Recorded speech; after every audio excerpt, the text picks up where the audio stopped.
Excusez-moi, hein. Cette vidéo aujourd'hui, je fais ça par rapport aux enfants que nos ventres-ci ont accouchés.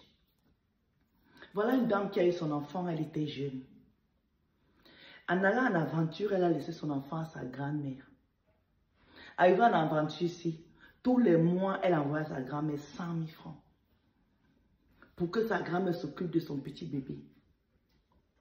À un moment, elle a rencontré quelqu'un avec qui elle s'est mariée. Elle a eu 2 enfants. Mais chaque année, chaque mois de décembre, elle se sentait obligée d'aller fêter la fin d'année avec sa fille qu'elle a laissée en Afrique. Cette petite-là a grandi là-bas en Afrique jusqu'à elle a eu son bac. À un moment, quand elle voyait sa soeur, en tout cas avant qu'elle ait son bac, quand elle voyait sa mère venir, vous connaissez, non? Sa mère avait des grands sacs, elle voyait que sa mère avait une belle vie. Et à un moment, dans son intérieur, elle voulait vivre cette vie-là avec sa mère. Donc, elle ne comprenait pas pourquoi est-ce que sa mère ne la prenait pas avec elle en Europe. Et un jour, elle dit à sa mère, je ne comprends pas maman. Ici, c'est vrai qu'il ne me manque rien. Je suis bien avec mamie, mais je veux vivre avec ma mère. J'ai envie de profiter aussi, tout ce que mes petits frères profitent là-bas. Sa mère lui dit, ma fille, je sais bien, mais je n'ai pas encore rempli toutes les conditions pour que tu viennes vivre avec moi.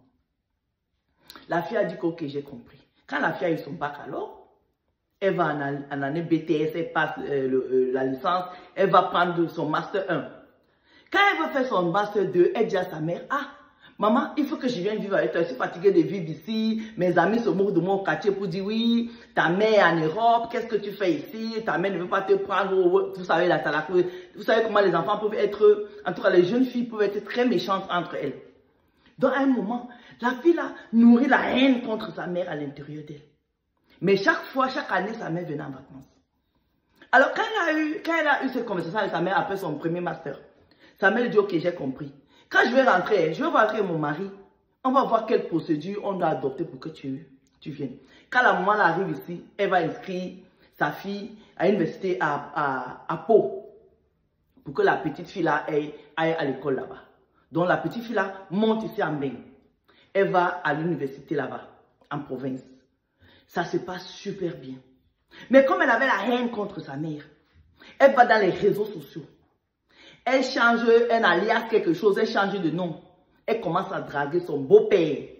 Ça veut dire que le mari de sa mère, elle commence à draguer.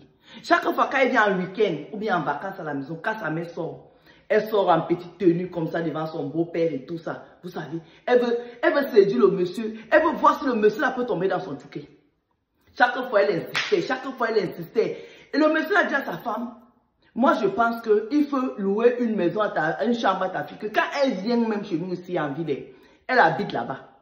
Sa femme lui demande, mais chérie, pourquoi c'est ma fille? Le monsieur est gêné, il ne peut pas dire à sa femme que quand ta fille vient ici et que tu sors, hein, elle commence à faire, j'aime pas la façon qu'elle se comporte.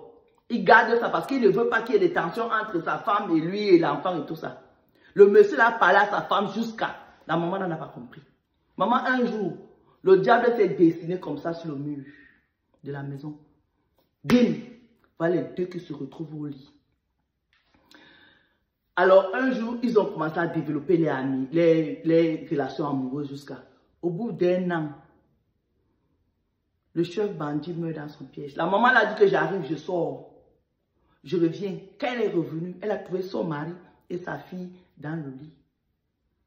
Elle a guetté comme ça. Elle les a vus. Elle n'a rien dit. Hein. La maman a fait marche arrière. Elle est partie dans la cuisine. Elle allait prendre quelque chose. Quand elle est revenue, hein, on avait seulement 2 macabées par terre. À l'heure où je vous parle là, la maman là à la prison de Fleury. 30 ans de prison. Les enfants qu'on porte dans nos ventres. Quand nos maris nous parlent là, écoutons. Les femmes n'aiment pas écouter quand les maris sonnent l'alerte. Ils n'aiment pas. Il y a les mamans ici même que la petite vient te dire que papa n'est pas bien ou bien ton mari n'est pas bien. Elle crie scandale. Et on en arrive là. Même quand c'est le père de l'enfant, il faut ouvrir l'œil. Parce qu'il y a les papas des enfants ici qui touchent les enfants. Donc, madame, quand ta fille vient te dire quelque chose, observe, réfléchis. Quand ton mari vient te dire quelque chose, observe, réfléchis. Parce que dans nos maisons, tout se passe et beaucoup de choses se passent dans nos maisons comme ça. Voilà une pauvre femme qui avait sa vie tranquille. Elle a laissé les pauvres gamins. Là, voilà maintenant en prison. Qui va élever ses enfants? C'est moi. Écoutez bien ce que je vous dis ici. Le danger n'est pas loin. On vit avec le danger. Soyons juste vigilants et vigilants dans nos couples. Les ennemis ne sont plus dehors. Les ennemis sont dans la maison. C'est nous-mêmes qui sommes nos propres ennemis. Ton ennemi, ce n'est pas ton ami. Ton ennemi, ce n'est pas ton frère. Ton ennemi, c'est toi-même. Parce qu'on n'écoute pas, on n'observe pas. Alors qu'on a les oreilles et on a les yeux. Dieu ne nous a pas donné ça juste pour regarder les gens comme ça. Hein. C'est pour savoir aussi lire entre les lignes. Bisous.